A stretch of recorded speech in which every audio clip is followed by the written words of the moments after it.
这只黑鸟看似在修剪草叶，其实是在玩一种很新的东西。我以为它要把草薅秃，没想到它是真的把草薅秃了。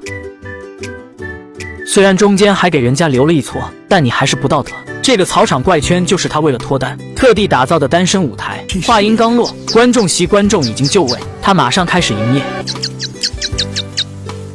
雌鸟一看，谁家坦成精了，还学人家泡妞？行，那我给你表演个绝活。他来乡村大舞台就是一顿蹦跶。小东西被我迷翻了吧？去哪找像我一样体力那么好的？看我再蹦高一点，迷不死他。结果他刚蹦完这一蹦，就愣在了原地。远处一个黑色的毽子一次又一次飞起来。他定睛一看，这特么哪是黑色的毽子，分明就是隔壁老王。他再回头一看，雌鸟已经被迷得不着四六了。他咬牙切齿，发誓要放大招。